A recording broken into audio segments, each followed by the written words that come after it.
Shalom semuanya.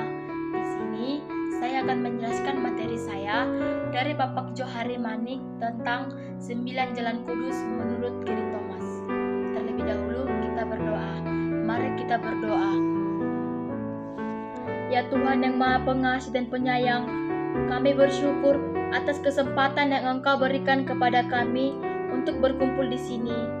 Kami memohon, berikanlah perlindungan dan petunjuk-Mu agar dapat menjelaskan materi yang disampaikan oleh Gary Thomas tentang Jalan Kudus melalui video ini.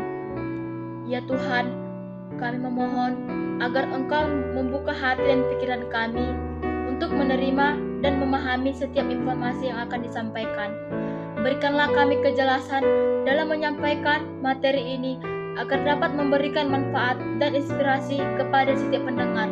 Ya Tuhan, kami berharap agar setiap peserta dapat terinspirasi dan bergerak untuk mengembangkan kemampuan mereka dalam membuat video yang memberikan dampak positif bagi orang lain. Jadikanlah setiap langkah yang kami ambil dalam proses pembuatan video ini sebagai bentuk ibadah kepadamu. Di dalam nama-Mu Tuhan Yesus Kristus, kami berdoa dan mengucap syukur. Amin. Saudara-saudara yang terkasih, di sini saya akan membahas 9 jalan kudus, tetapi hanya satu yang saya jelaskan menurut pengalaman pribadi saya. Topik yang saya akan jelaskan yaitu jalan kudus yang keempat, kaum Askese. Kaum Askese adalah mengasihi Allah dalam keheningan dan kebersahajaan. Maka dari itu, saya akan menjelaskan 9 jalan kudus dari Gary Thomas. Maka dari itu, saya akan menjelaskan 9 jalan kudus dari Gary Thomas. Yang pertama, kaum naturalis, yaitu mengasihi Allah di alam terbuka. Yang kedua, kaum indrawi, mengasihi Allah dengan panca indera. Yang ketiga, kaum tradisionalis, mengasihi Allah dengan ritual dan simbol.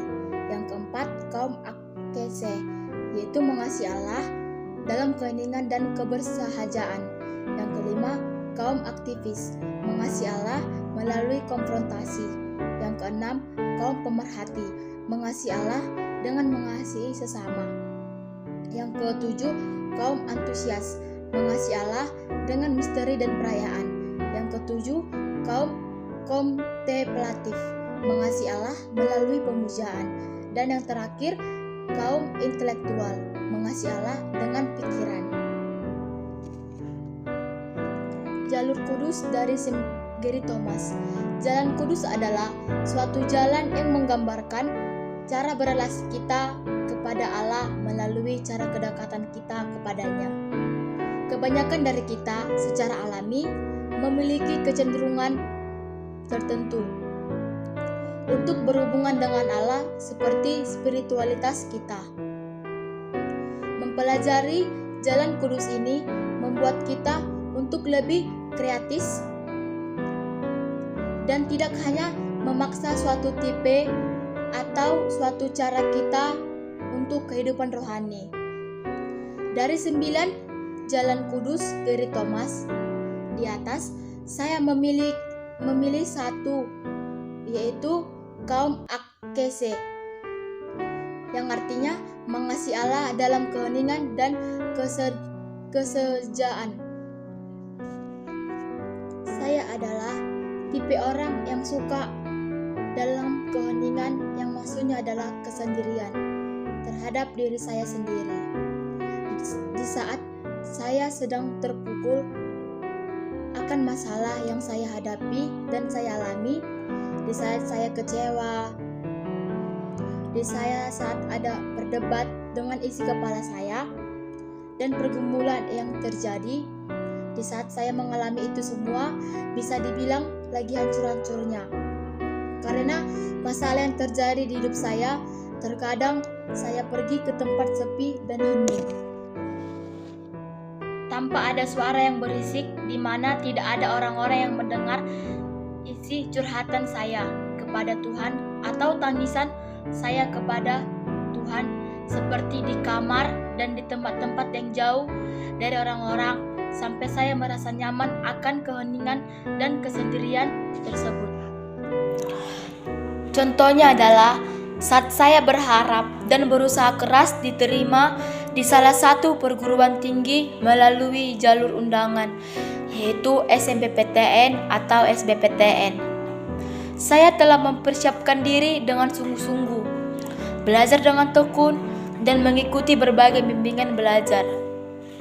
Namun, saat pengumuman kelulusan keluar, saya mendapati bahwa saya tidak lolos di kedua jalur tersebut.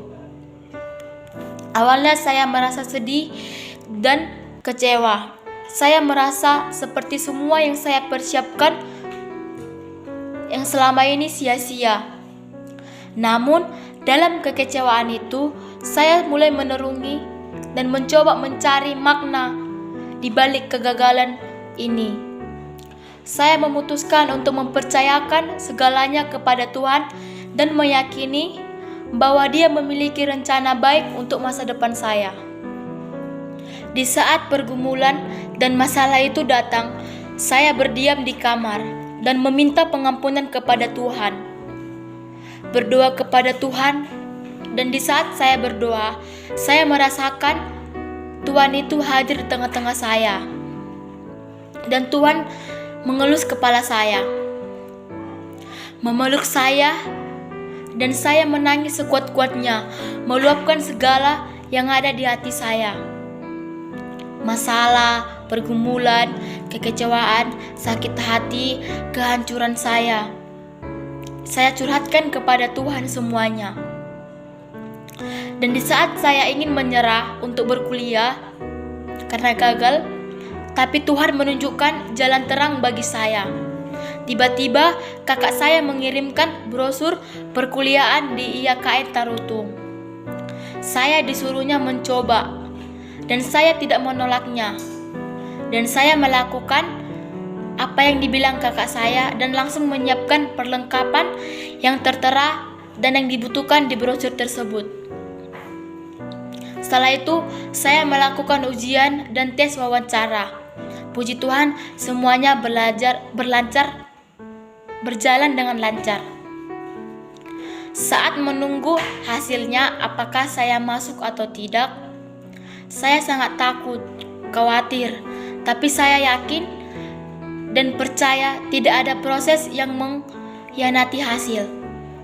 Dan finalnya, saya lulus di IAKN Tarutung dengan prodi yang saya inginkan, yaitu Prodi Pendidikan Agama Kristen. Dan orang tua saya sangat senang dan mendukung saya untuk kuliah di situ. Saya juga bersyukur dan berterima kasih kepada Tuhan. Di balik hujan yang turun, pasti akan ada pelangi yang indah. Terima kasih. Shalom.